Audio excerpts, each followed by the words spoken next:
So they cut open this body using a pizza cutter on Nancy's dining room table. Hi friends, welcome back to my channel.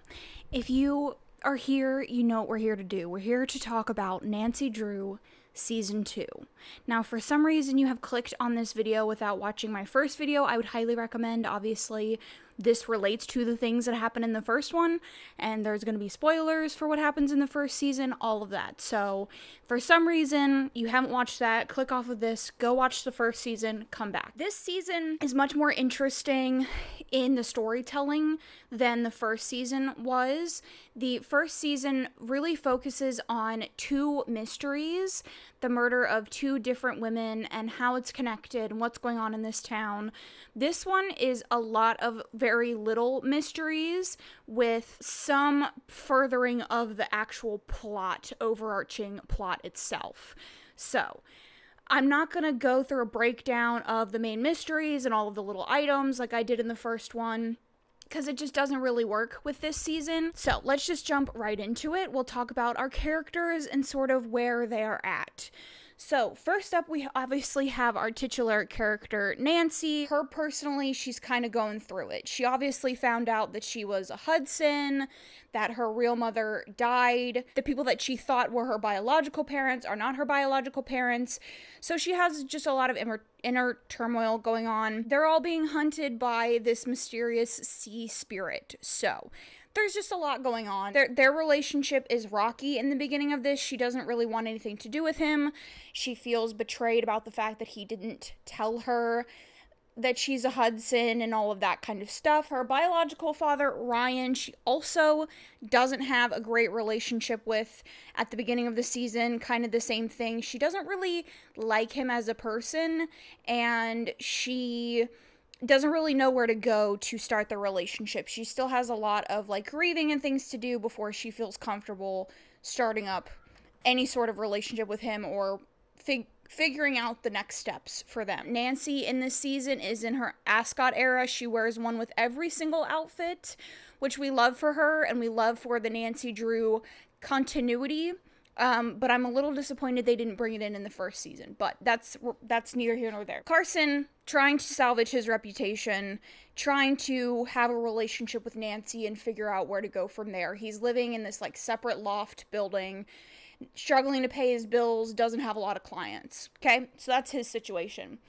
Ryan is still on the rocks with his family. Obviously, his father is in prison. His mom is not the best mom, and he, again, he's very lost, and he doesn't know how to have a relationship with Nancy. He doesn't know what to do with Hudson Enterprises.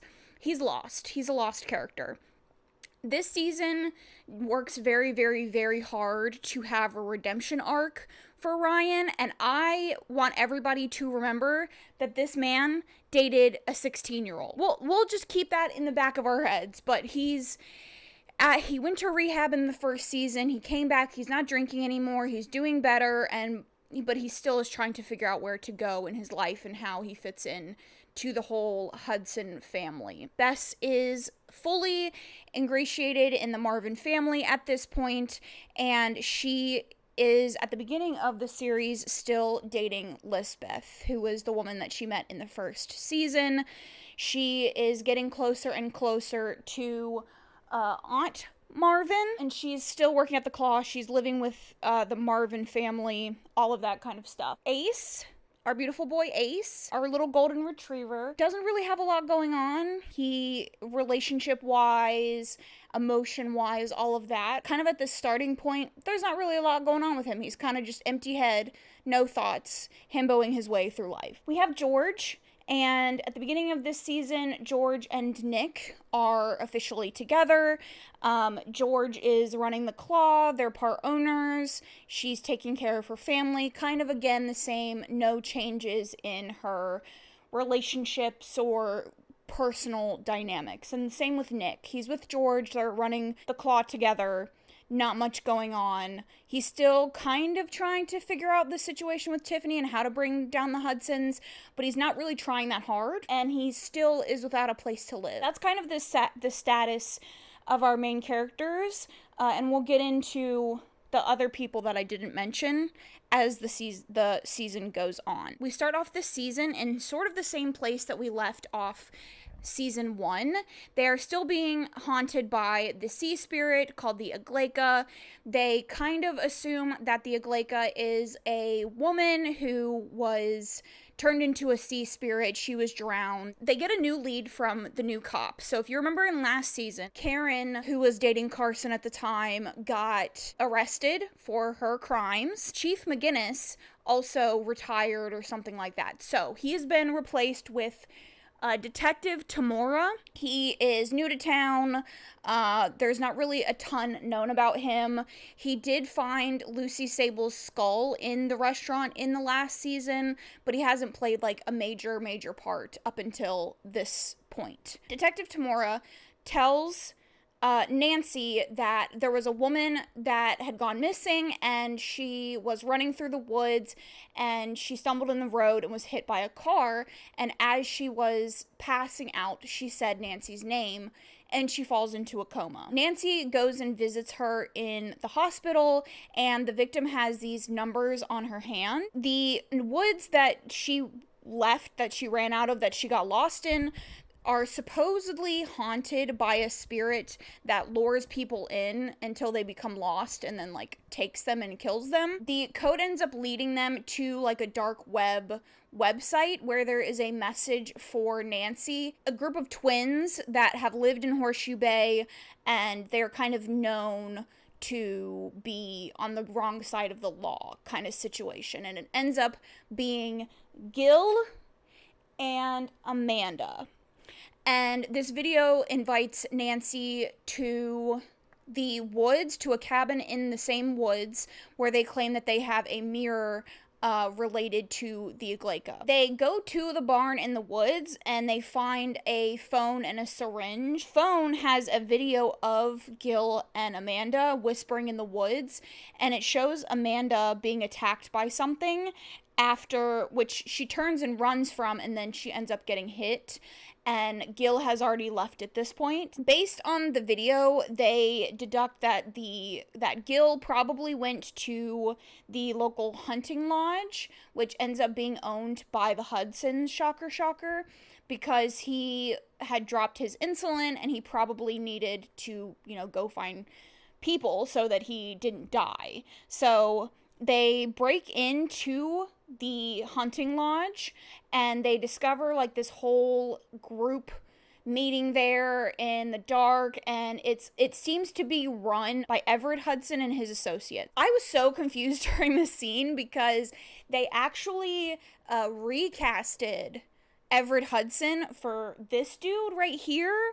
We'll get into why I don't like the recast, but I was so confused. They kind of just like say his name as an explanation for who he is, but it's all like very, very confusing about what's going on.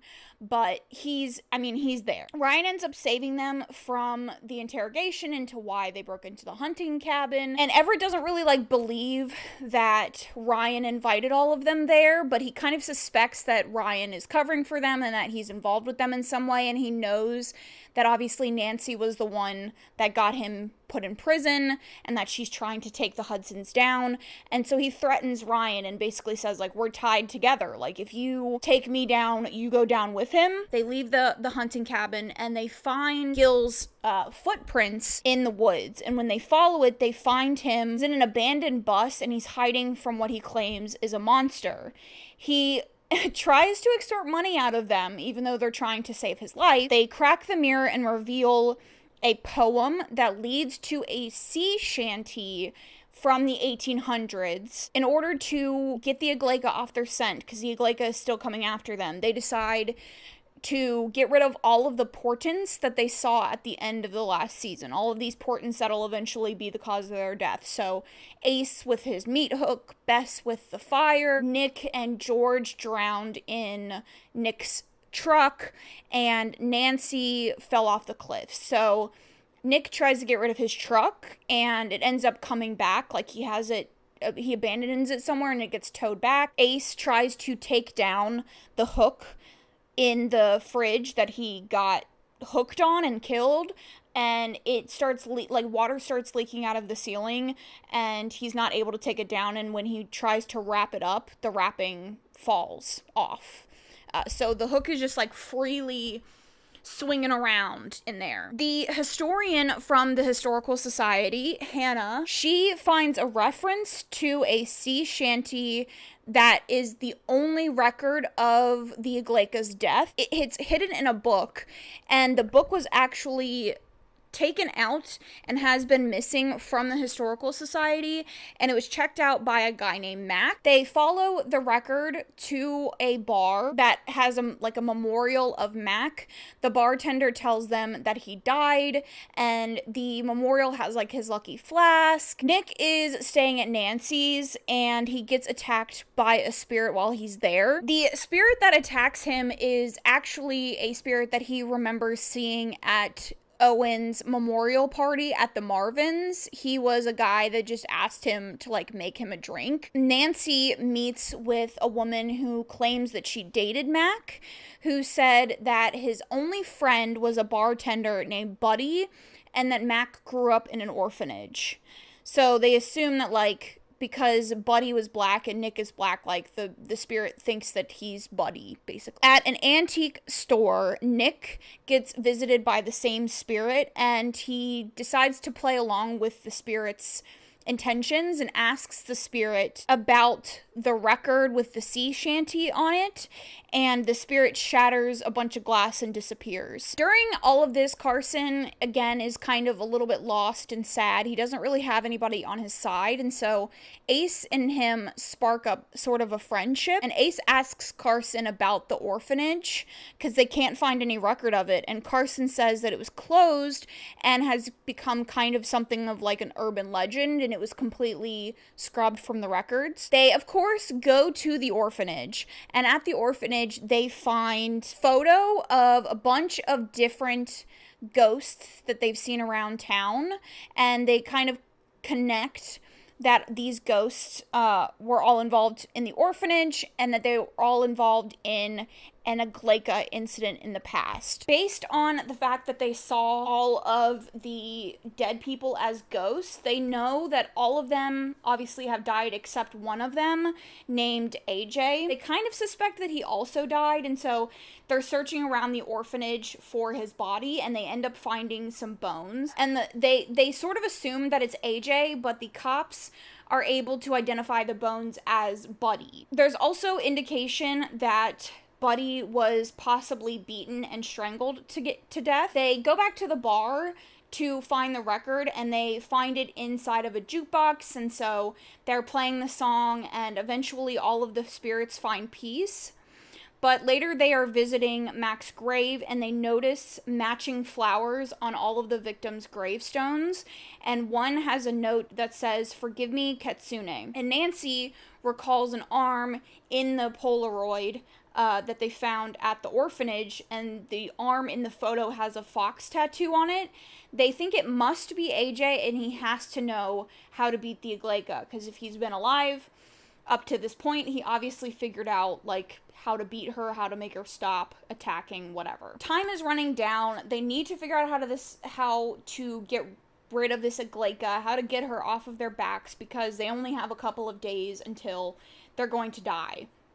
And Bess suggests that they just give back Lucy Sable's bones to the Igleka, and hopefully that will make her stop hunting them. Nancy goes to the florist's and asks the florist about the flowers, like who could have ordered them, and the florist won't give her any information, and so while the florist is distracted, she accesses the florist's files, and the receipt is signed by Carson. She confronts Carson, and he offers to take her to AJ's house.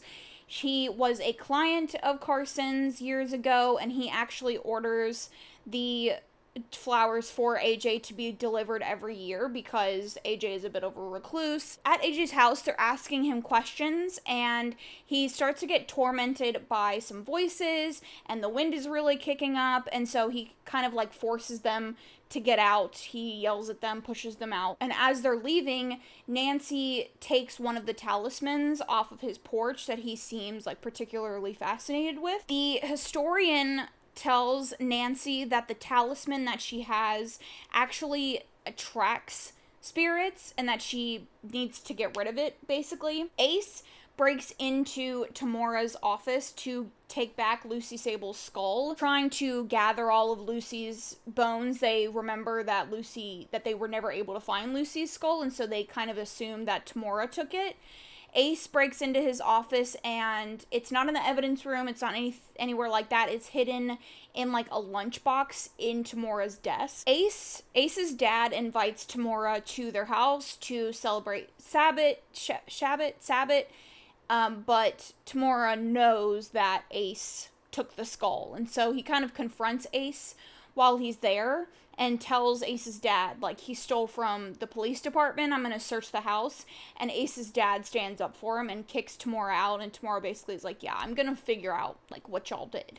I don't know why you would think that you could steal bones and get away with it, but there you go. AJ ends up saving Nancy from an attack, and he gets arrested for breaking and entering, but Ryan gets her into the police station to see him. Him and his group of friends were involved in a car accident that killed 2 people and their daughter, and they summoned the Aglaika to save the daughter's life, and basically the Aglaika like got her payment back, and she's been hunting them ever since. This talisman that he uses, he knows that it summons these dark spirits, but the dark spirits keep the Aglaika away, and that's basically the only way that he's been able to live this whole time, is like he's been torturing himself with these spirits. The bones end up getting taken by the Aglaika, but when they come back, they realize that when they come back, he's gonna try to take Hannah's life to get the Aglaika to stop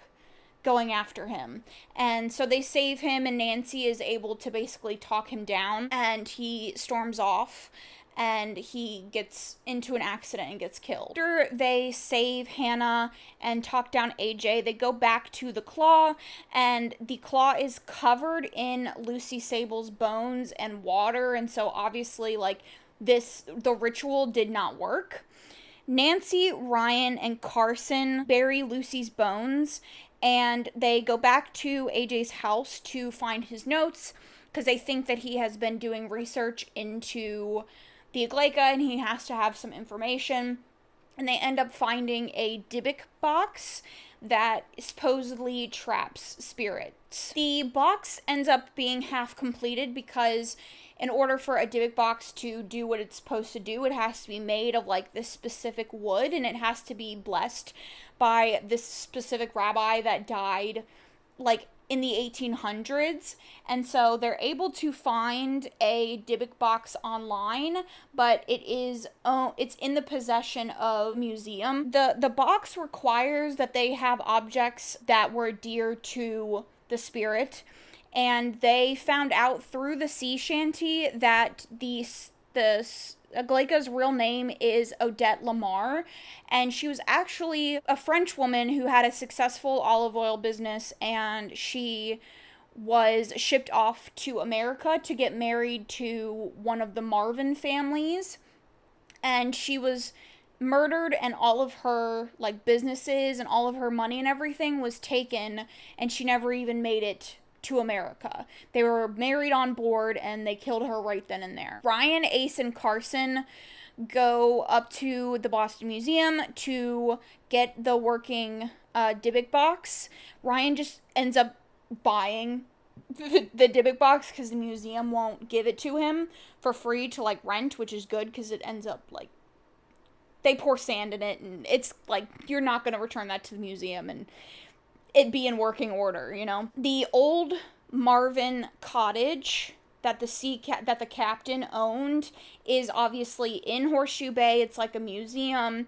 And so they go and visit it, and there is a historical society employee there named Aristotle. He's not really giving the best information about the sea captain and like what happened with Odette and with the sea captain's second wife. And so they sort of put him in his place, and it has like, they have like some quips back and forth about it.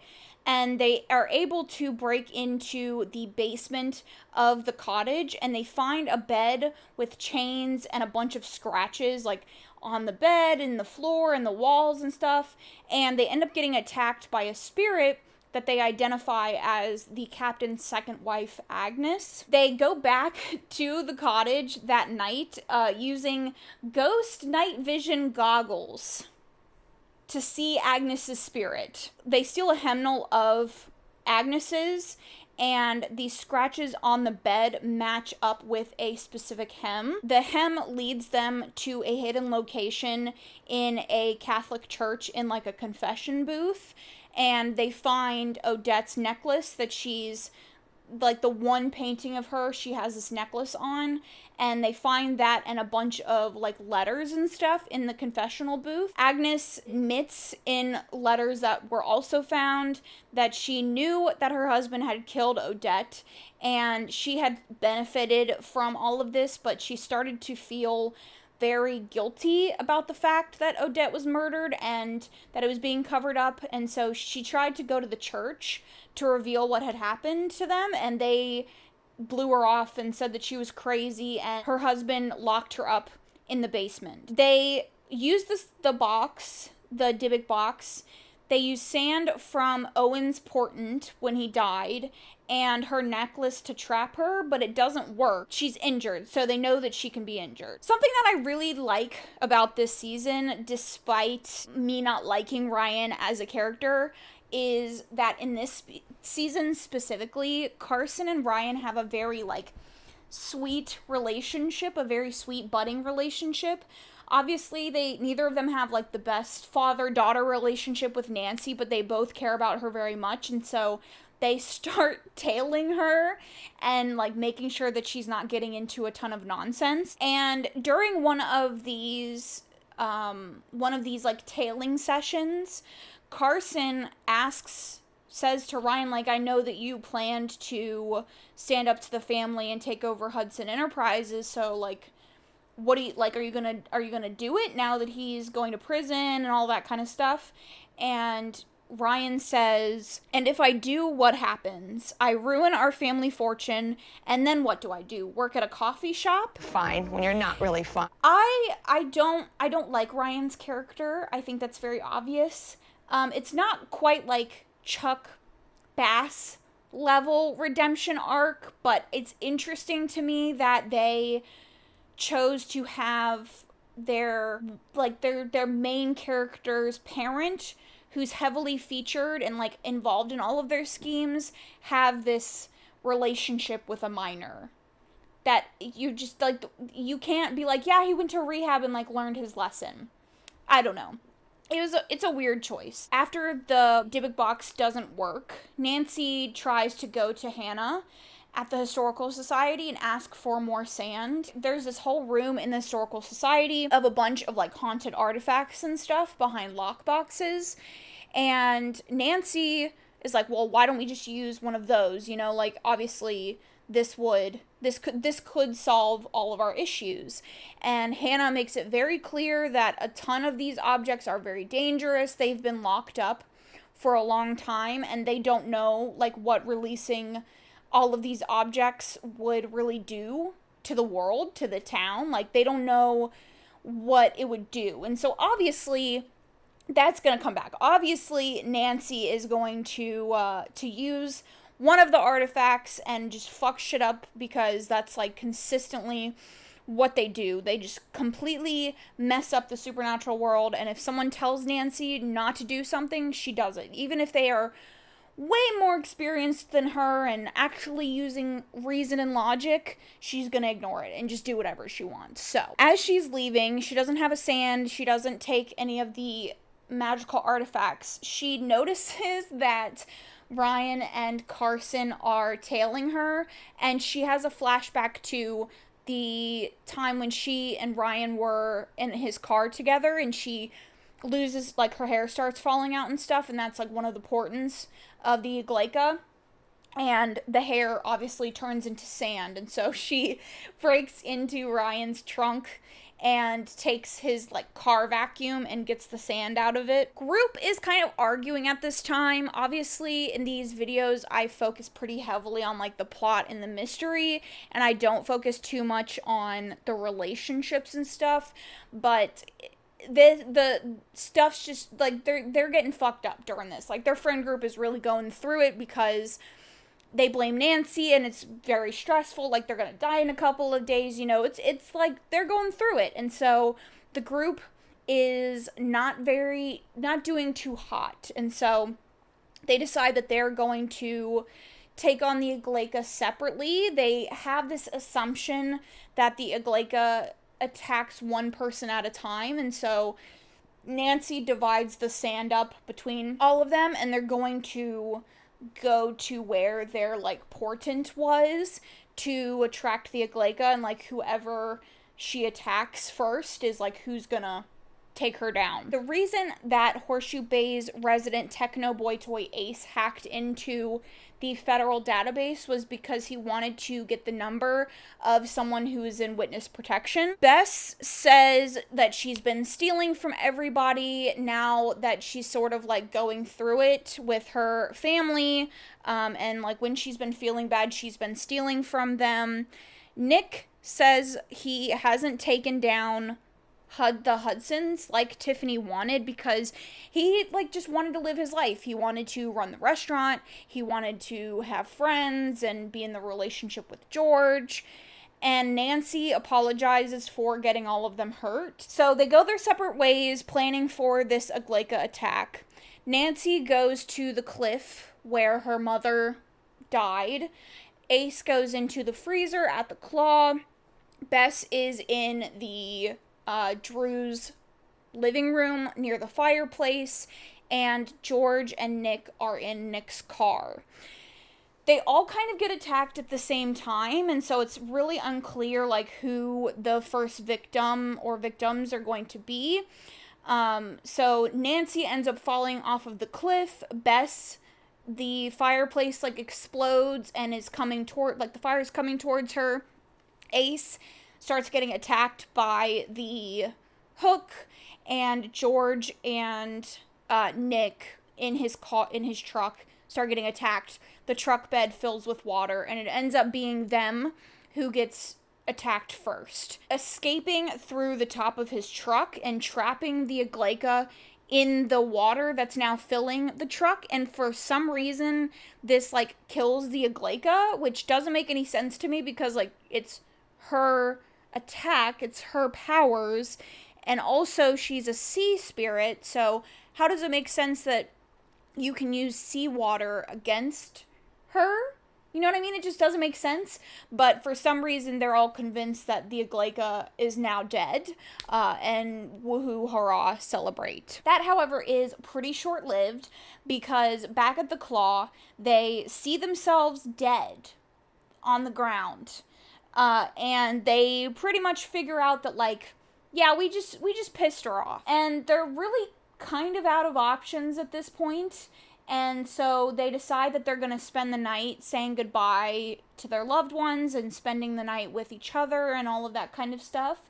So Ace calls the unknown number that he got from the federal database, and he thinks that it is his long-lost brother that he's never met. Nick gives Ryan the flash drive that has all of the Hudson information on it, and he kind of entrusts him with taking the Hudson down. Nancy spends the night with Carson. They don't reconcile, but she basically is like, I just want to pretend like we're father and daughter and have dinner together and pretend like none of this happened. And they end up having a heartfelt conversation, and Nancy, through something that Carson says, realizes that this whole time they've been trying to take down the Igleika through like negative ways, like pretending that treating her like she is a sea spirit instead of treating her like the human that she is. And so they decide to all get together at the Claw and use the Aglaika's love letters that they found in that confessional booth from Odette to marry an English woman that she was in love with.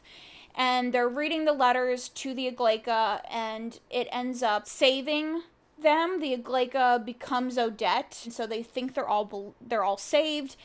But when the Aglaika disappeared, she shattered a bunch of wood and glass, and they end up seeing George impaled, and she is going to die. There's no way for them to save her.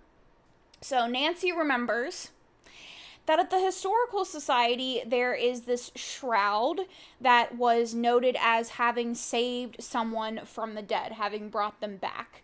And she uses the shroud on George after she's died, and it brings George back to life. But while they are celebrating this, George goes into the Claw alone to grab a bottle of cider out of the bar. And when she stands back up, Odette is standing behind her in the mirror.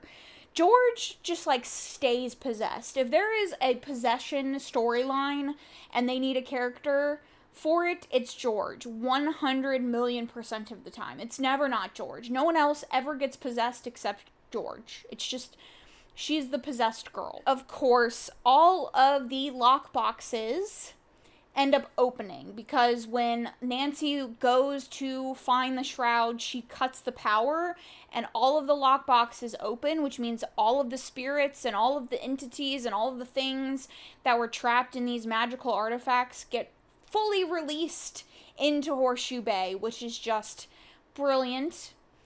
And kind of Nancy is just so for the rest of the season, I would say this is where a lot of the plot lines of the episodes get really random. It's more along the lines of like true to the Nancy Drew books, where it's like each one is a different mystery. Whereas the first season was those two mysteries and everything was related to them. A lot of these episodes are related to little mysteries and little things that pop up throughout because of those spirits that Nancy released. And a lot of it doesn't really relate to the overarching plot. The episodes are interesting, but they do end up feeling like filler. But regardless, we'll keep pushing. So Nancy ends up having to do community service at the morgue because of the breaking and entering that she did in the first season. And the morgue has a child, and the child claims that he has a doll named Charles that can talk. And while Nancy is talking to the kid, playing with the kid, and kind of cleaning up around the morgue for a community service, the cops bring in a body that was dug up from someone's yard by a dog.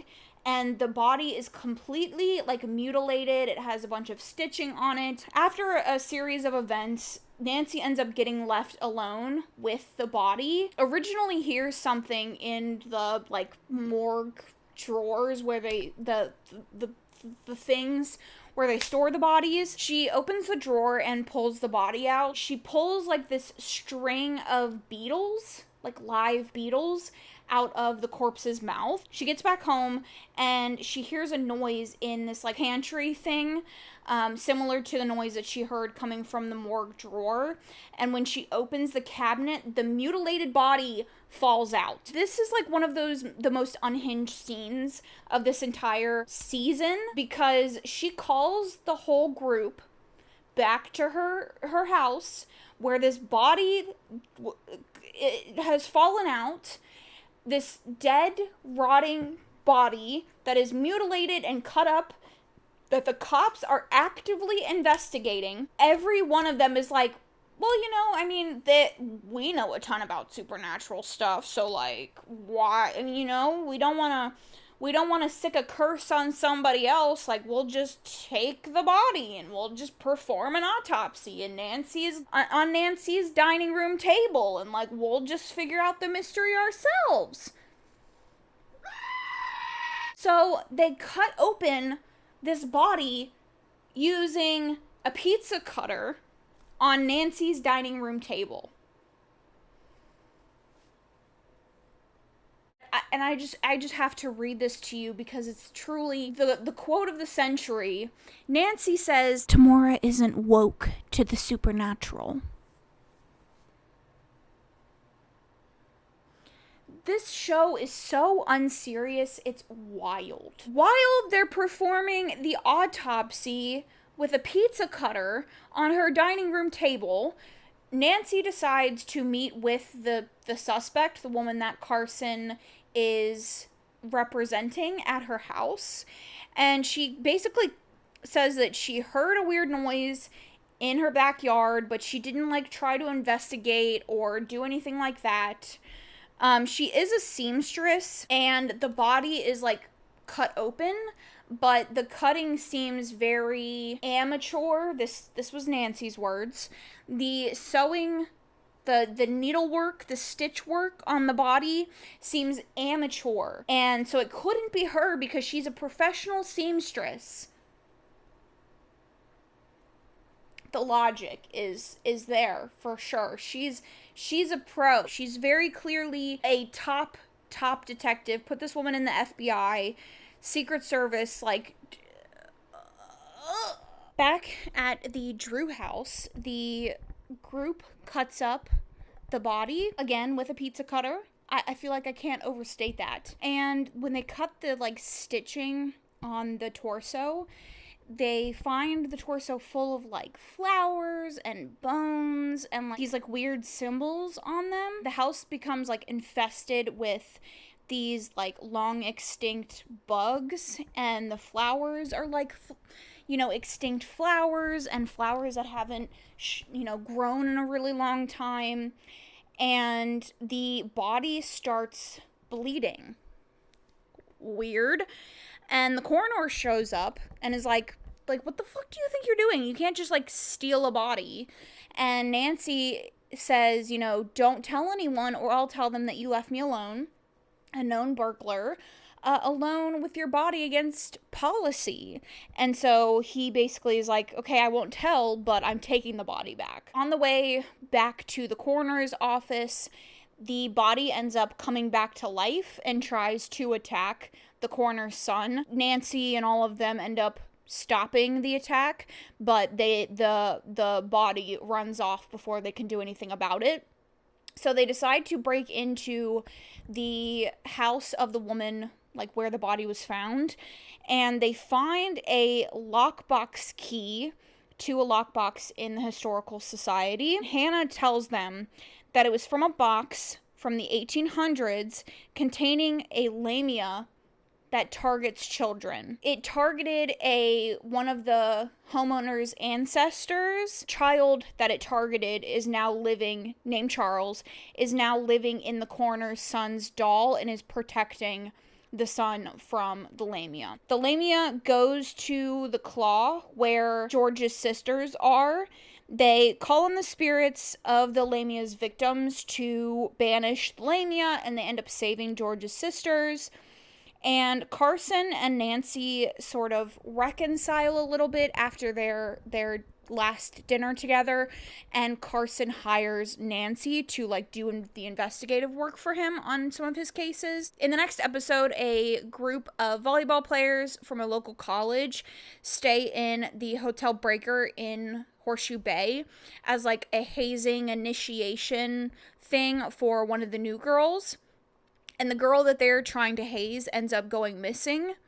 They find Nancy through her fan site, through her fan Twitter, and they try to get her to help them figure out what's going on. So the volleyball players and Nancy and Ace and Bess, they all go to the hotel to see what's going on. Ace gets there first, and he has a little flirty moment with Amanda, who is the receptionist at the front desk of the hotel. They go to the haunted room, kind of a well-known spot to go if you are into staying in haunted hotels and stuff. And they say before you get attacked, blood starts pouring from the wall.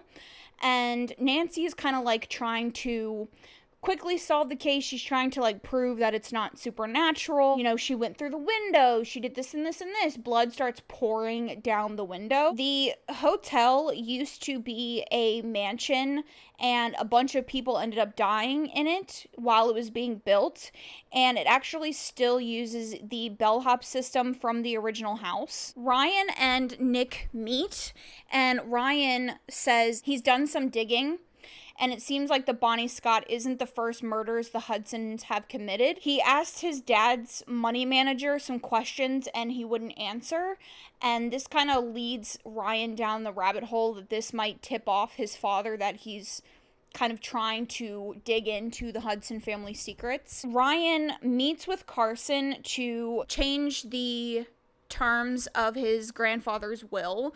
His grandfather kind of built Hudson Enterprises as like a monarchy, so that once one of the men dies, the next heir will take over the Hudson Industries. But if you go against the Hudsons and like work against them, it'll trigger a clause that will then negate your inheritance and it'll go to that person's heir. Ryan's heir is obviously Nancy, and they don't want Everett to find that out because Nancy's trying to take down the Hudsons, right? Like, she put Everett in prison, and so Ryan suspects that if he finds out that Nancy is not only his granddaughter but is going to inherit the Hudson Industries, that he'll try to kill Nancy. So he tries to change the will, and obviously, like, the man's been dead for how long? Like, you can't just change his will like that. During this whole thing, George is like having pain, and she's getting like flashes of Odette, and she's hiding it, which I don't really understand, because like, this is the group, right? This is the group of friends who's seen every supernatural creature under the sun, and so I don't really understand why she's hiding Odette's presence, but she is. Back at the hotel, they find like a servant's quarters in the room, and it leads them down into like this like bellhop. The bellhop takes them down into the basement, and they find a cabinet full of like vials of blood and some like surgical equipment and a ton of stuff. And so rightfully they're like, well, maybe they're trafficking people through, like, maybe they're bringing in guests and like murdering them. Nancy notices that on the vial of blood is actually a symbol, like a logo for a local butcher. So they kind of just suspect that the hotel is like playing up the supernatural elements, and it's like intentionally scaring guests and faking noises and stuff to make it seem like it's more haunted than it really is. And so as they're leaving, Nancy convinces Amanda to give them surveillance footage from the hotel lobby and the hallways and stuff like that, and as repayment, Ace will help her fix some like system issues that she's having with the hotel desk. They end up getting the surveillance footage back from the hotel, and it shows the cheerleader or the volleyball player falling down the shaft, and as the volleyball player gets up, a woman walks down the stairs, and the woman turns around and faces the camera, and it's revealed to be George. George kind of fesses up to the fact that she has being visited by Odette, that Odette has been taking over her body, and they use the letters from Odette to her lover to bring Odette forward in George's body. And Odette says she's with the hounds now, and they take this to mean that she's in hell, hellhounds. But George's map app shows her going from the hotel to the bus station. So Nancy goes to the bus station, she sees the girl, and the girl basically says that she faked it all because she wanted to get away, she wanted to escape. She has been struggling in school. It wasn't everything that she wanted to be, and she realized that, like, she made her whole identity about college and all of that, and she doesn't really know, like, what she wants to do. And this is sort of like a moment for Nancy to come to terms with a part of herself that she's been struggling with, which is this idea of who she should be. and that she has always wanted to go to Columbia, and she wants to make her mom proud, and she wants to go to school and get a degree, and it's been weighing on her that she hasn't done that, and so she feels like a little bit of a failure. And so this conversation allows Nancy to grow a little bit from that, and they end up talking the girl into going back to school. Ryan takes a job with his father to get in to the Hudson business and take him down from the inside, while Ace is flirting with Amanda at the reception desk of the hotel. A man comes in claiming to be searching for his missing wife, and he shows a picture of Bess on his phone. In a flashback, Bess and her husband, Stephen, I don't really know if you can see him, are in an airport in Britain or somewhere, not in the US, and they're about to board a flight, and he is like very clearly an asshole. He gets very aggressive with her and, you know, is being very just threatening and controlling, and she slips something into his bag and leaves, and then he ends up getting detained, and she obviously boards the flight and lands in Horseshoe Bay. Ace gives Bess a call and says this man who's claiming to be your husband has shown up, and she hasn't told anybody that she's married or that any of this is happening, and so she basically is like, you know, I'll handle it, it's not a big deal, just ignore him.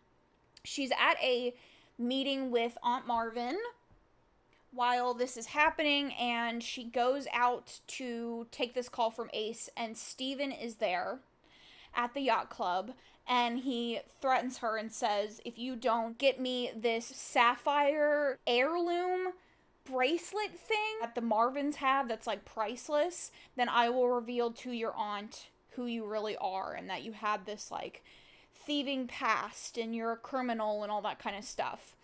He's not actually her husband. That was just like part of a con, but he just tells everybody that they're married. George and Nancy decide to look into the history of the shroud and possibly talk to the previous owner. And when they go to the last known residence of the owner of the shroud, according to the archives, the owner is dead. They find an article in the newspaper about the death of the previous owner. He's previously in an accident that killed him, and he was brought back to life in an ambulance, and they're assuming that that was the shroud. He died for real the same night that Nancy used the shroud to bring George back, implying that the shroud kills the previous user every single time a new user is brought back to life. Bess's fake husband, Steven, kidnaps Nancy and George. Ryan is doing an interview with a reporter that's trying to do like a puff piece on the Hudsons, and so he's like taking her around town and stuff, and she starts asking him some questions about like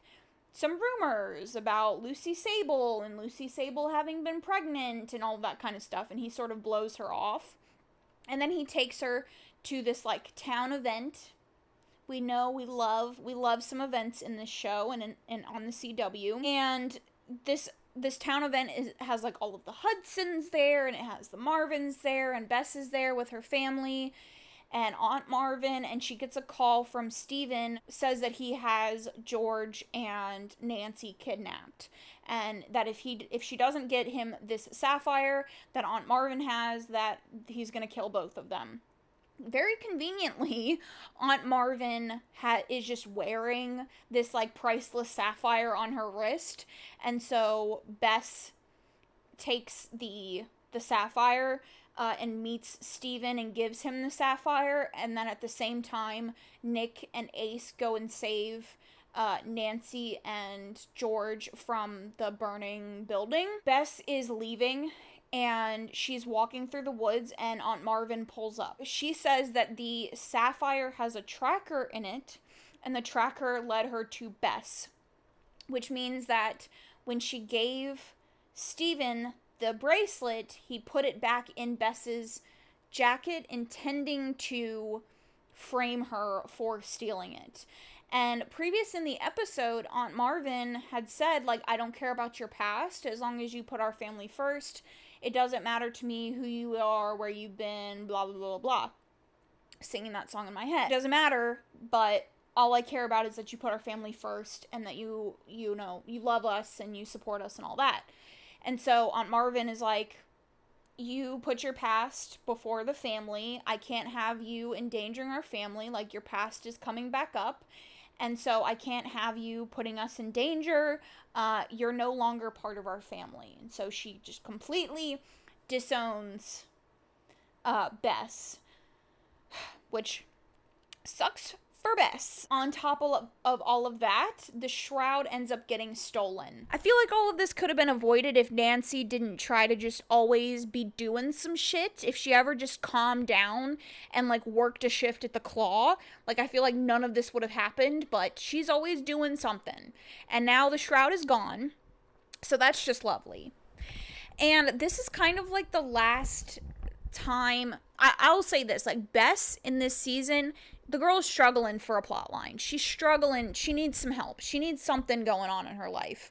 And that's the Marvin plot line is, like, never talked about again, never addressed for the rest of the season, and she struggles from here on out. You'll see. We'll get into it, but she's clinging desperately to any screen time. Like, she needs a scrap of a plot line, and she doesn't get it. So, justice for Bess. That's my girl. She needs some help. Oh, also, Lisbeth at this time is, like, they're supposed to still be together, but, like, Bess gets a dating profile, and she's like, it's never talked about. They don't talk about where she went or, like, if they broke up or anything like that. Lisbeth visits in one episode for, like, 5 minutes, and then we never see her again, and they don't talk about her. So now the shroud has been stolen from the Claw's Bay of Lockers, which seems like just the best, most secure, safest place to hide a magical artifact that could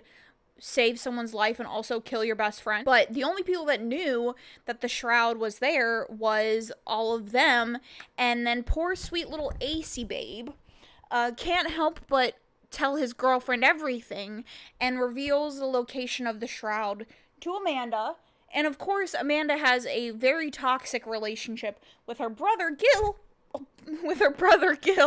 And so Gil ends up taking the shroud. They show up to Gil's. He refuses to give them the shroud back and says that he's going to use it to bring back a guy who he believes murdered his mother, died when he was very young, and they never really did a bunch of, like, investigation into it. Her body was never found. She just was walking in the woods one day, and a witness claimed that she was talking to this guy, and they go to the guy's house, and there's, like, clothes and stuff there belonging to his mom, implying that they had an affair, but they don't ever really do any investigation into what happened. And so that guy is now on his deathbed, and they're supposed to pull the plug that day. And so Gil is going to use the shroud to bring the guy back after he dies, and, like, ask him a bunch of questions, which I don't know why, if the dude is not telling anybody the truth now, I don't know why you bringing him back from the dead would make him tell you the truth, but that's the plans. So Nancy decides to team up with Gil to solve the murder, and he'll give the shroud back if they solve it in time. So Gil and Nancy end up breaking into the guy's house, and in the basement they find a false wall, and behind the wall is, like, a ton of paintings of Gil's mom, and in the back of all the paintings are like this weird like figure, and they end up getting caught by the guy's nurse, and she says that he's blind, so he has always been blind and he never could have painted the painting himself. But looking back at some of the pictures that Nancy took of the art, there is a signature on one of the paintings, and when they take the painting to an art gallery, it matches the signature on another piece of art by by someone called Unknown.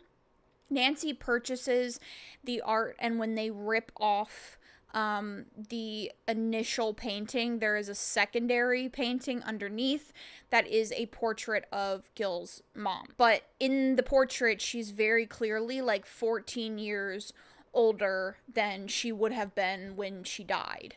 So Nancy reveals to Gil that his mom never passed away, that she is still alive. She believed that she was being followed. She left her children believing that it would keep them safe and keep them away from the thing that was haunting her.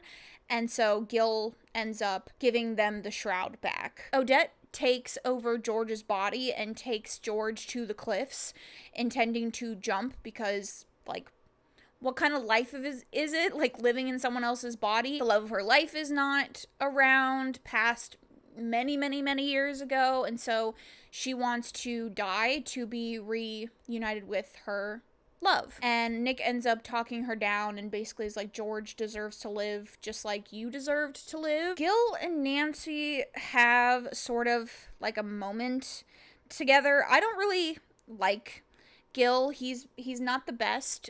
He's just mean, and I was not here for this whole relationship. I was like so ready for it to be over, but it's around, so here we are. Ace gets a text from his brother telling him to meet in Horseshoe Bay, and Nancy ends up meeting with Val, the reporter that was interviewing Ryan for that puff piece on the Hudsons, and she takes the drinking straw from Nancy, presumably to do a DNA test. They find out that a local florist had gotten broken into and only one bouquet was stolen. Nancy and Detective Tamora work together on the florist case. She goes to Detective Tamora and is like, I have some information, let's share. They decide to work together, and they actually find out that it's a string of burglaries that have been happening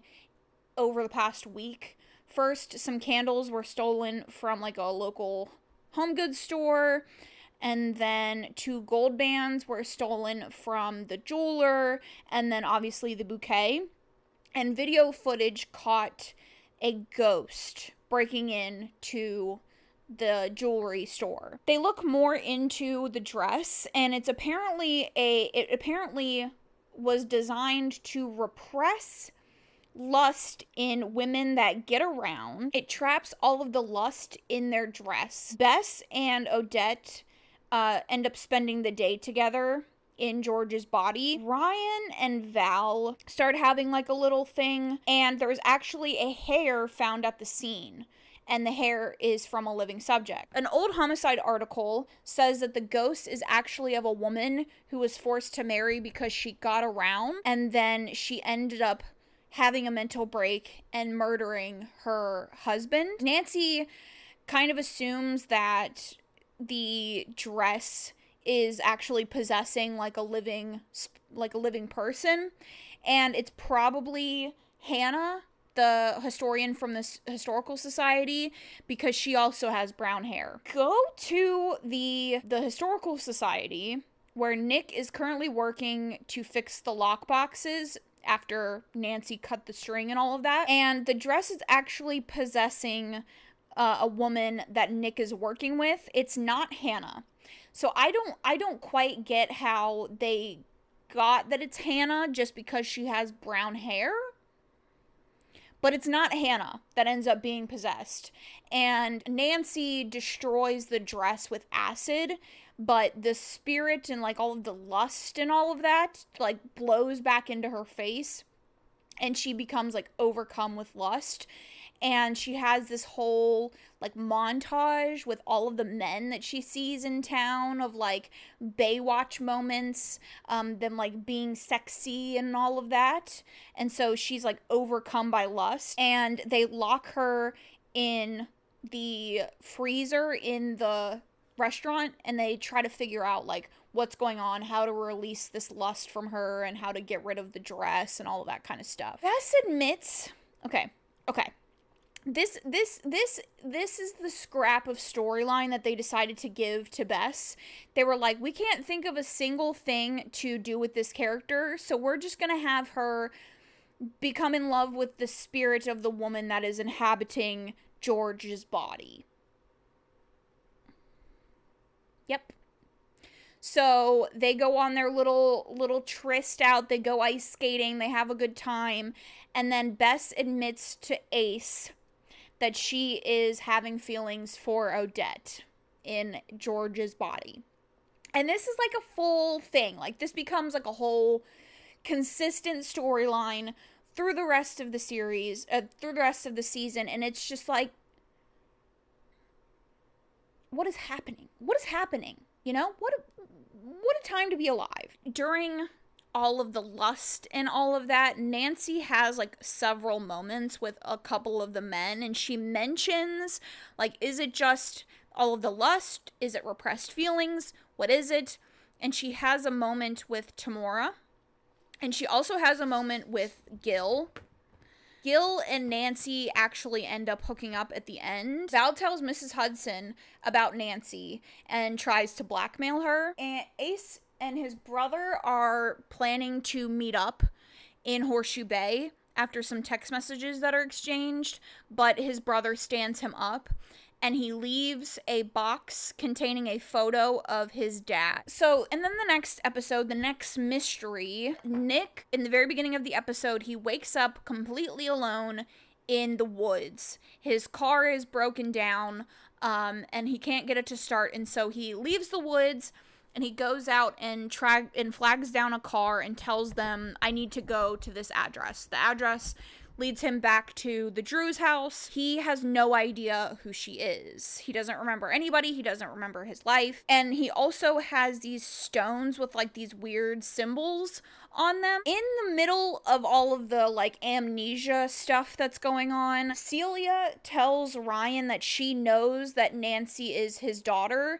and that she has no choice but to tell Everett, because if Everett finds out that she knew and was hiding the secret, like, it wouldn't be good.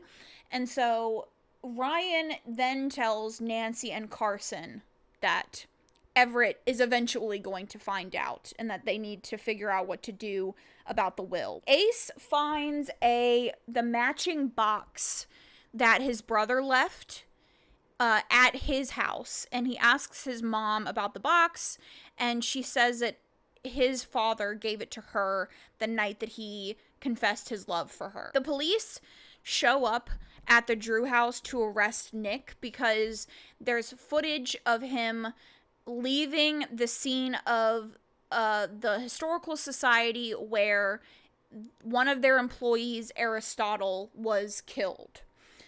Obviously, Nick doesn't remember this, and so they try to do some digging to figure out, like, what's going on. Ace digs through Aristotle's social media, and they find a bunch of, like, bot troll accounts that are bad-mouthing Aristotle, and it's his roommate. And so they go and interview Aristotle's roommate, and Aristotle's roommate's basically like, yeah, he was insufferable. Like, I bullied him online so that I wouldn't kill him in real life because I couldn't stand him. But he was obsessed with this, like, Viking archaeological dig that's going on in Horseshoe Bay, Maine, by the way.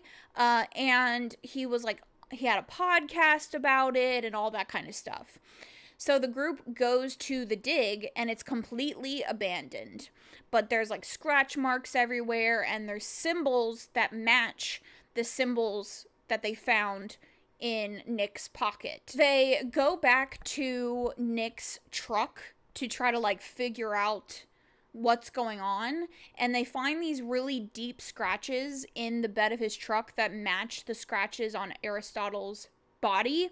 And they also find this, like, weird artifact, like, device thing embedded in Nick's truck, and it says to remember or to forget on one side.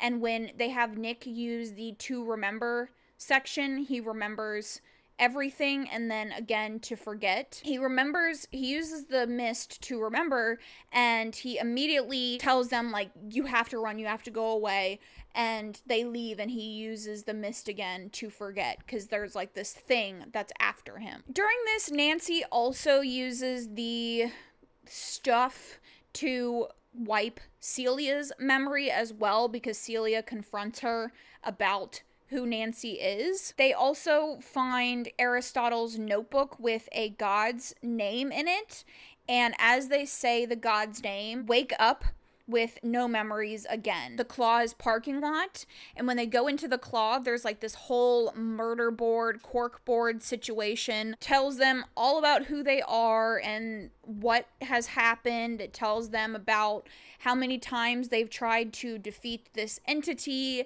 and it's a god that kills anybody that knows its name. They try to solve the case and like get rid of this god many times, and they end up running out of the substance that makes them remember who they are. Like, they only have one more go at it. So they all decide to bring their memories back, remember the god's name, and try to take it down. They figure out that the god gets weakened by the more people that know its name, so they spread the god's name all over social media with a picture of it, and the god ends up becoming weakened, and it turns into like this totem idol thing that they then store in. The archive lockboxes in this season are pretty much the source of all of the issues, but also where they store any and everything that could be important that they don't want to like use the excuse of like somebody else could find it. Like, they don't want to have the plot hole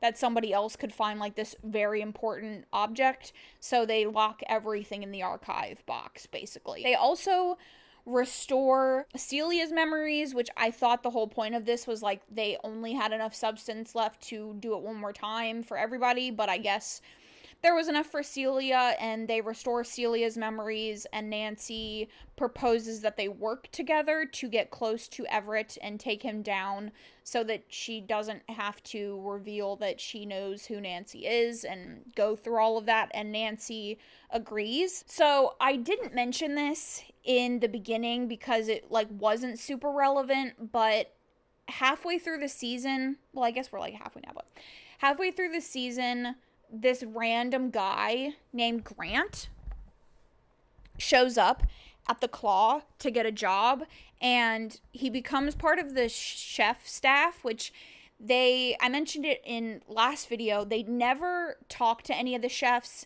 they never name them, they're just like background characters that like walk around, but there's never any interaction except this character. They introduce him as part of the staff, and then they like talk to him every once in a while, but they don't really do much. Of course, it's revealed that he's actually Ace's stepbrother, and he's there to get help from Ace. Night that Grant had messaged Ace and asked him to meet, he actually was planning to meet him. He got the job at the Claw, and he came to Horseshoe Bay because he wanted to meet Ace, but that night he actually got a call from someone threatening his mom, Susie. Ace's brother, Grant, and Grant's mother, Susie, are actually in witness protection. Susie's bodyguard from the U.S. Marshals was Ace's dad.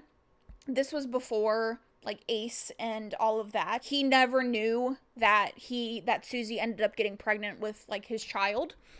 But they're in witness protection because Susie testified against her employers, and her employers are called the Holt, and they're like this criminal basically organization, this criminal company, and she testified against them.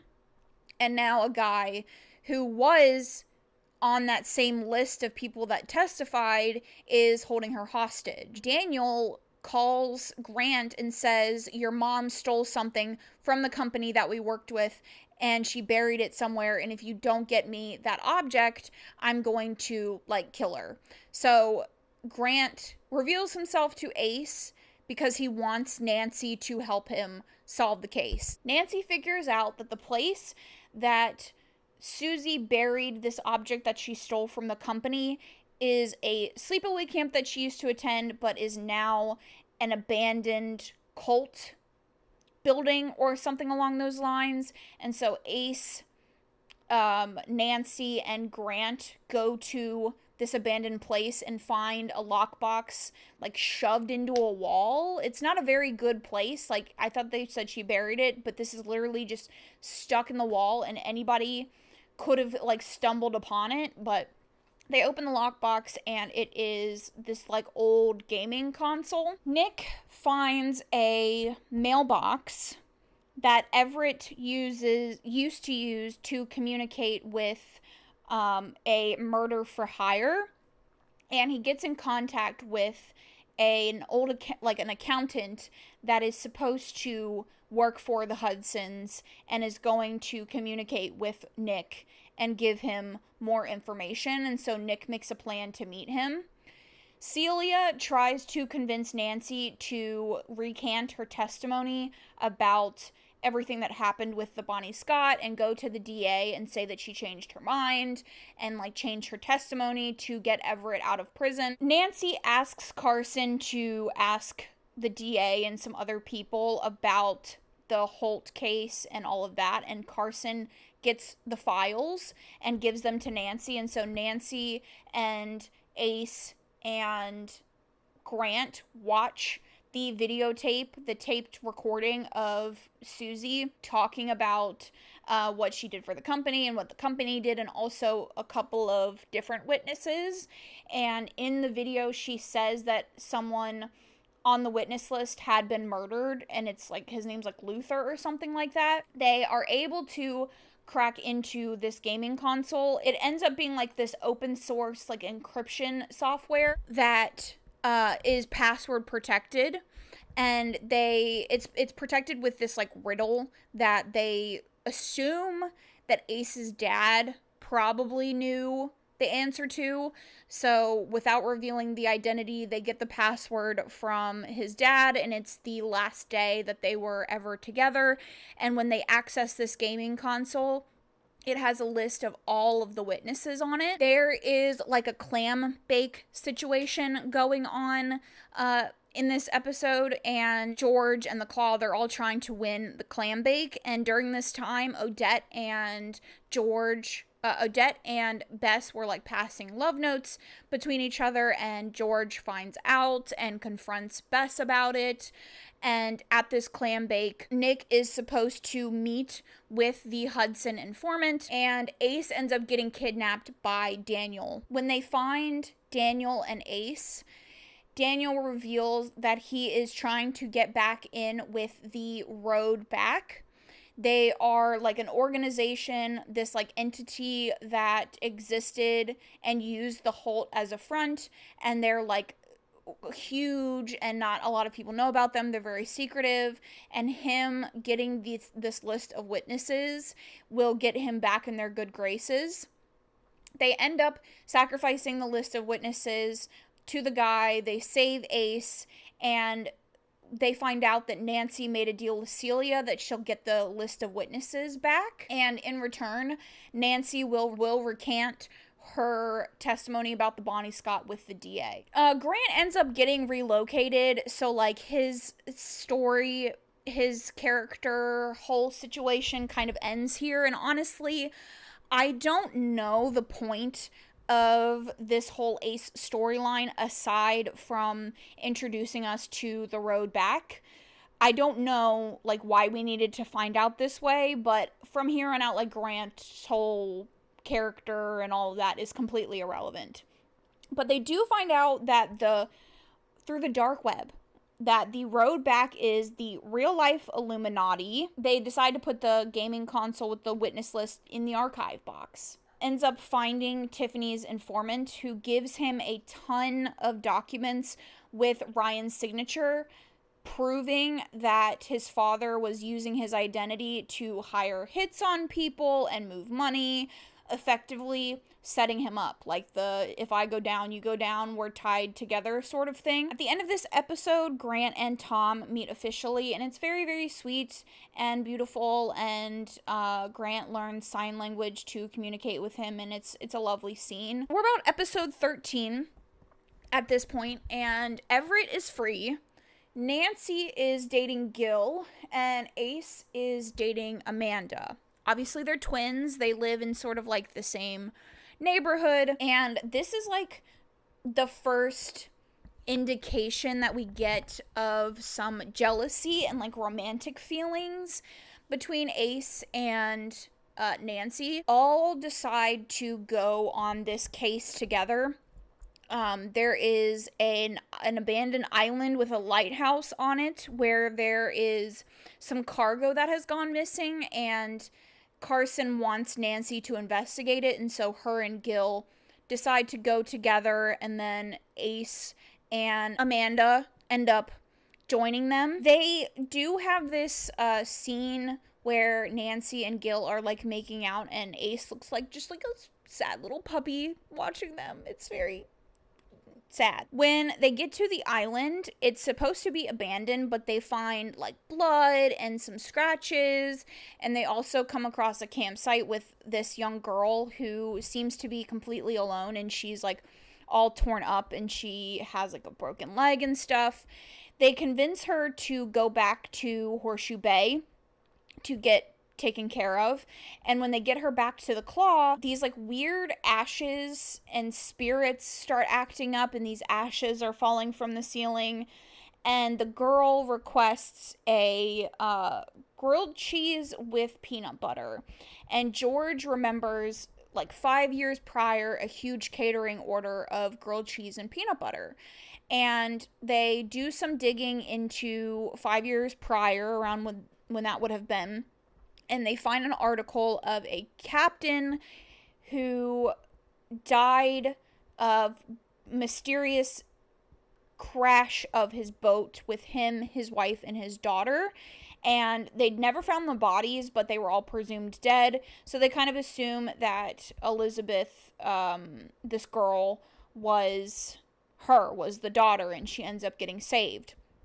The ashes start falling, and it's obviously like starting like little fires everywhere all over the Claw, and so they decide to move her to this loft building that Carson used to live in and that Nick decides to purchase. It's made of bricks, so they move her there, and they ask her about the fire spirits, and she says that she doesn't remember anything about her life prior to the dark water, and these fire spirits showed up and saved her, and they've been protecting her ever since. They figure out that the fire spirits are actually privateers from the 1800s that died, and they probably caused the death of Elizabeth's family, of her mother and father, and so they've been protecting her out of guilt, but now they're trying to protect her, and they're burning the town down, basically.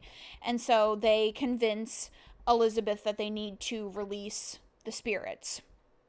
They get a time capsule that she had buried in elementary school. They perform the ritual. They trap the fire spirits in a bottle, and they end up taking her to her uncle's house. However, back at the Claw, Nancy has the Fire Soul Privateer's motto burned into her arm, and they do a little bit more thinking, and they're like, well, if they're privateers, why would they save her? Like, why would they leave anybody behind? Their motto is something about not leaving anybody behind, like not leaving any victims or whatever. So why would they leave Elizabeth behind? It doesn't make any sense. Why would they? So that means that they couldn't have caused the sinking of the ship. They break into the uncle's like boating company they were all like the family business, and they find manifests of all of the work that had been done on the ships, and it doesn't make sense because the ship that Elizabeth and her parents took hadn't had any work done on it. And so Nancy figures, well, this is probably the uncle trying to cover stuff up. They find a safe in the floor of the boating company or whatever. There's a scene where during this, Nancy and Ace are like cracking the safe together, and they're like working together, and they're like, you know, working well, and Amanda like looks at them and has this moment of like suspicion, like something is going on between them.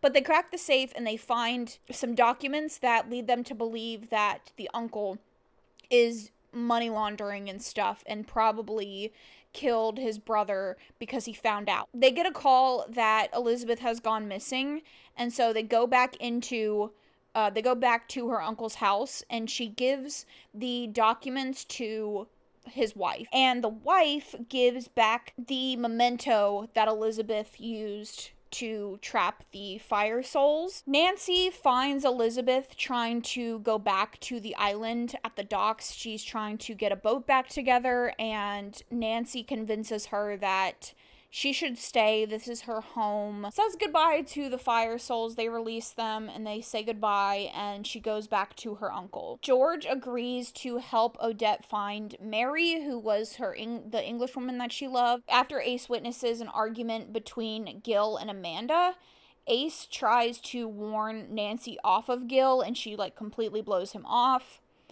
Odette and Bess agree to just be friends, but they still have like some flirty moments between them. Nick decides to turn the loft building into his own youth center, and Nancy receives a gift from Miss Hudson, and she basically convinces herself that Miss Hudson isn't all evil and that she can be saved. Okay, we have 4 more episodes, but holy fuck, this is so long. You would think that because not all of this is super plot relevant, that this wouldn't be nearly as long as the first one, but it's not the case at all. Nancy gets arrested for contempt of court for lying about Everett's involvement with the Bonnie Scott. And at the police station, a ton of towns members get like random emails and calls and texts to show up at the police station, locked in the police station. And this voice comes over the intercom that says, I'm not releasing anybody until Nancy Drew finds out what happened to Dolores. Nancy finds out that Dolores was a woman that went missing. Her car was found over the ravine, but her body was never found. It was the same weekend when Nancy was 12 that girl went missing, and thanks to good old racism, Dolores's case was like never investigated. One of the men trapped with them was at the last bar that Dolores was last seen at, and he claims that she was like really drunk and had a ton of drinks. They go through the file on the case, and they see a photo of a bunch of paint transfers on Dolores's car from a red car, and they know that Ryan was driving a red Porsche at the time. So they start asking a bunch of questions about people in the precinct, but Ryan has a very clear alibi. He was in therapy and across town, and so he couldn't have crossed paths. And so they do a little bit more digging. They find out that the guy, that one of the women there got into an altercation with Dolores outside the bar. She hit the woman's car, tried to give her cash, and then ended up running off. The same woman that Dolores backed into claims that she saw Dolores and Brandon, the guy from the bar, fighting. Brandon tells them that Dolores and he had been dating, but he was married at the time. They also find a note in the Lost and Found file, torn out, that says that a topaz earring was found in the station the next morning, but the note had been torn out. Ryan says that he was released from the drunk tank at midnight, but his arrest record says that it was 8. Tamora tells Nancy that Dolores was actually arrested that night. She was called in by the woman, Mitzi, for having a ton of cash and being a possible drug dealer. One of the cops reveals that Dolores was arrested, attacked, and brought into the station by another cop. She died of a seizure in the holding cell. They drove her and her car into the ravine to cover it up. Nancy has a crisis of character and decides to take down Everett again. Ace, George, and Bess do a ritual to summon one of George's ancestors, and it ends up being her great aunt who possesses Ace. Aunt tells her that Mary moved on and Odette's lifeline is now connected to George's. The next episode is a backdoor pilot / introduction to Tom Swift. It's another CW show that is a spinoff of Nancy Drew. It's based on books, and it's basically about a guy who is a millionaire, and he uses technology and stuff to solve secrets. Essentially, he is there to get a meteorite to harness the meteorite's resources to send his dad into space, and they find out that the meteorite was hidden by this group called Icarus in the town. Icarus ran off and banished by the women in white, and the 2 remaining members of the Icarus organization ended up forming the Road Back, or whatever that organization is called. Really, the only plot movement that we see is finding out that, and also Val, the reporter who was doing the puff piece and who was investigating into Ryan's and Lucy Sable's past, teams up with Ryan to take down the Hudsons. So Nancy meets with Celia to plan Everett's, yay, you got away with mass murder because you're a millionaire and you can pay people and scare them and convince them to change their testimony, woohoo, party, where she plans to reveal Nancy's identity to Everett. Nick, Val, and Ryan are working together now, and Nick says that he has a contact at Hudson Enterprises named Howard, who is actually an accountant. And Howard told him about a tape of Everett committing a murder himself. Nancy plans to meet Celia again to plan that party, and Everett shows up at the meeting instead. He tries to hire Nancy to find out who Howard was working with and what he knew, and he sends Nancy Howard's cell phone and his work computer. I don't love the recasting of Everett. I don't find his character to be very believable now. I felt like the last character, he wasn't in it a ton, but the scenes that he was in, I was like, oh yeah, this makes sense. This is a guy that's comes from a lot of money, and he can use his money and his power to, throw it around and scare people. I don't believe this guy. He's not scary to me, and I don't trust or believe anything that he's trying to sell me. So Val, Ryan, and Nick show up at Howard's hotel room. Doesn't look lived in at all. It looks like it's been recently cleaned, and they don't find the tape or any evidence in his bag, and he's actually dead in the bathroom, and it looks like a suicide because a bunch of pills were planted next to him. Ryan has a inmate at the prison who is actually Gil and Amanda's dad, who told Ryan that Howard was at the prison the day before visiting someone. Nancy gets access to Howard's email through the confiscated computer and finds inmate emails about missing payments. All of them are trying to solve the same mystery, but Ryan and Nick and Val don't want to share information with Nancy because they fear that any information that they tell Nancy will get back to Everett. So they have Amanda go to the prison and meet with her father, and he says that he used to work for the Hudsons, and he kind of just did whatever the Hudsons needed, but he was hired for landscaping, and he saw Everett tried to destroy the tape that shows him murdering someone many, many times, and the tape kept coming back no matter what he did. Amanda asks where the bodies are, and her dad says everybody knows where the bodies are buried. Once her dad hears that Howard is dead, he freaks out and tells them to stop looking, and he refuses to talk anymore. Amanda, Nick, Ace, and Ryan go through all of Amanda's dad's keys that he had hoarded.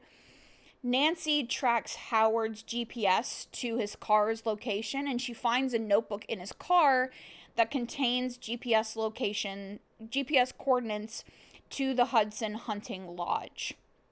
Amongst those keys, Ryan finds a key to their family mausoleum, and they kind of connect that must be where the bodies are found. Nancy figures out that the mausoleum is actually a trap set by Everett, and when they break into the mausoleum and start unearthing all, like, breaking the doors off and stuff, they find a video camera of Everett that is recording Ryan and Val. Nancy meets up with Celia, and Celia is acting super weird, and she's like repeating the same things, and she seems like very out of it. And so Celia is like, we need to go find some champagne flutes, and Nancy follows Celia to like this storage area, and they go a little deeper, and there's blood on the floor. Nancy looks up to find Celia's body hanging on the wall, like dead and posed. And Celia obviously is a ghost and doesn't remember who did it or anything like that. They have like a moment together where they say goodbye, and Celia disappears. Val goes on the run, but Ryan decides that he's going to stick around and figure out like what's going on and how to take his dad down. We'll say even when they take his dad down, they don't bring Val back. We'll see if she comes back in the 3rd season, but they have this whole meeting where he's like, I'm gonna find you, I'll find you no matter where you are. Yeah, he doesn't find her. And a Polaroid of Nancy that Carson took of Nancy before she went to the party shows her like face completely bruised and scratched up and beaten. And the last scene of the episode, Nancy is in Everett's limo. Everett gets in. Nancy says, Howard wasn't the person you need to be worried about. It's me, your granddaughter. And then tases the fuck out of him and tells Gil to drive. And they drive away. Nick is dealing with a local cafe owner who is trying to push against his youth center to say that it like puts his business in jeopardy. And he meets with the business owner, and the business owner is like, I don't want my customers to feel uncomfortable. And Nick's like, I was one of these kids once, like, you know me, I'm not a bad person. And the guy's like, well, you're one of the good ones, and you're never going to be able to change my mind. Just put the youth center in another town. Like, why does it need to be in this town with traditional values? Racism, friends.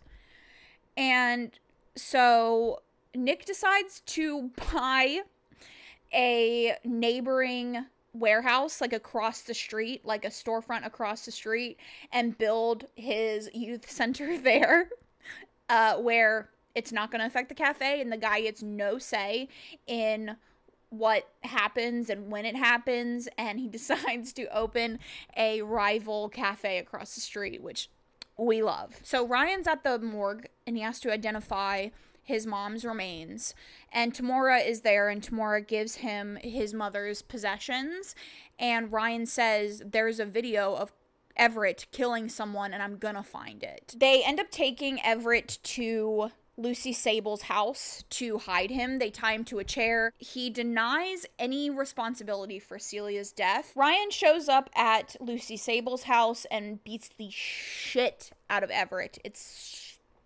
perfect. While Nancy is gone, Everett bribes Gil with money for him and his sister. Looking through Howard's files, Nancy didn't find any recent payments to a hitman. And according to their prenup, Everett forfeits any right to Celia's estate if she is killed. Nancy connects that the posing of Celia's body matches the stained glass windows that the Icarus had at their like church building situation.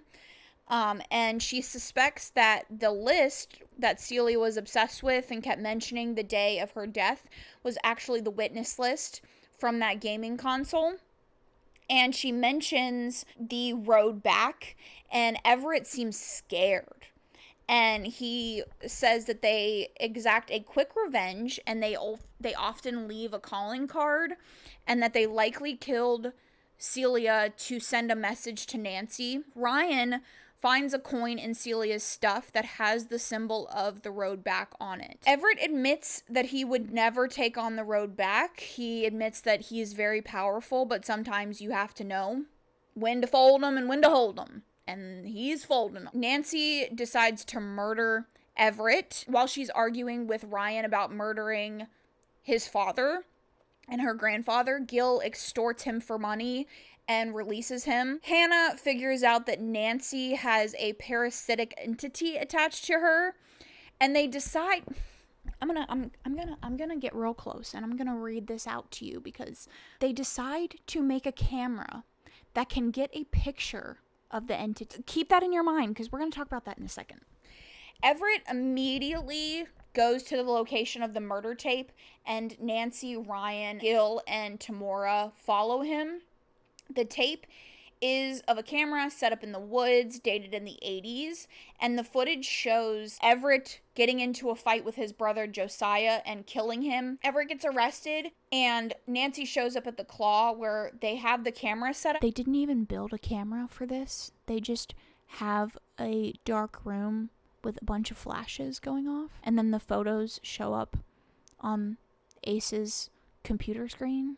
The photo shows the wraith from the woods attached to her, and the whole crew is working together to get this parasite out of her, and they're performing a ton of rituals, making her drink a ton of stuff, and absolutely nothing is working.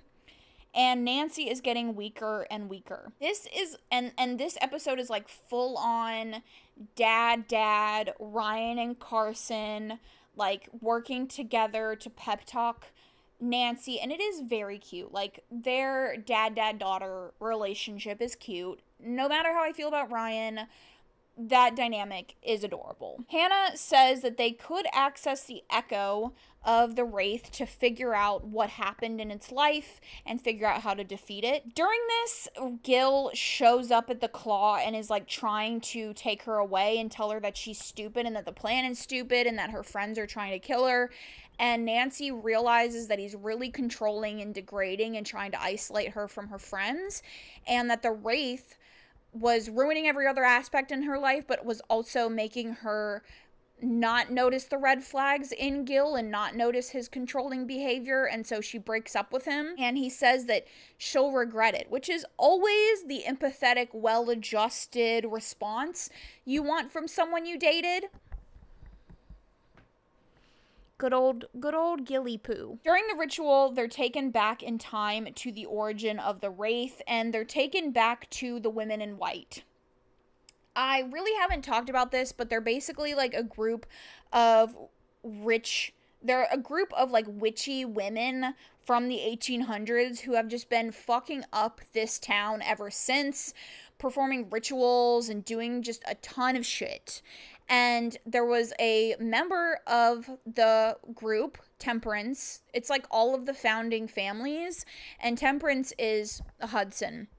She tried to have contact with this like demonic entity that was like going to destroy the town. So the women in white banish her from Horseshoe Bay, and she's no longer part of their little organization. And to try to get back into Horseshoe Bay, she makes this like wraith idol thing. They end up killing Temperance, but the wraith gets away. They do some research and they find that a decade after Temperance's death, her daughter stole the object that she used to create the wraith from the women in white and then went into hiding. And Ace finds Stone Rock Mansion in New York, which belongs to Temperance's great-great-great-grandchild, Myrtle. Myrtle runs a wedding venue, so Odette and Bess pretend to be engaged for a tour while Nick and Ace try to find the device. They find it in a closet and they get caught stealing, but they're able to convince Myrtle to help them. The device detaches the spirit from Nancy by like using her blood and all that kind of stuff, but the spirit goes into Nancy's brain, takes her on this whole long hallucination. It starts off, she is on a beach and she sees herself in the outfit that she wore to Everett's party, and George shows up and sort of like bullies her into dealing with this dark version of herself who she never wanted to be, but she became to take down the Hudsons. After she beats it, is connected to like this weird vein that leads through the door. When she goes through the door, Nancy is taken to the warehouse of that crime that she solved when she was 12, and 12-year-old Nancy is there. Bess shows up to help her, and she has to confront herself about why she was drawn to mysteries at such a young age, and acknowledge that she sort of knew that her parents were keeping something from her all along, and sort of acknowledge those repressed feelings. That door leads to her own grave with herself standing over it. Nick shows up, and this forces her to acknowledge her hurt feelings about his relationship with George, and how Nancy felt abandoned after it, but she recognizes that Nick is still there as her friend. She has to climb her way out of the grave, and next she's led to the cliffs the night of her birth. Ace is there. She has to give love to her baby self and heal the hurt part of her that started the day that she was born. She asks Ace to hold baby her, and they have an embrace and they almost kiss. And then the last door leads to the Wraith, and all of the parts of herself that she had to acknowledge are standing there waiting for her. And in order to kill the Wraith, she has to cut off those parts of herself. But she isn't able to, and she comes to realize that she can accept all of these parts of herself and still live a full and happy life. She hugs her past self and wakes up. Odette tells George she'll give her her body back and lock herself away, and George allows her to say her goodbyes to Bess. They have a kiss, goodbye. Nancy goes to Ace's to tell her about his feelings and all of the things that she saw in like her mind hallucination, but Ace's mom tells her that Ace and Amanda went on a road trip together. We see Ace and Amanda stopping at like a stop along the way, and Amanda asks him what's wrong, and he says that he feels like he left something behind.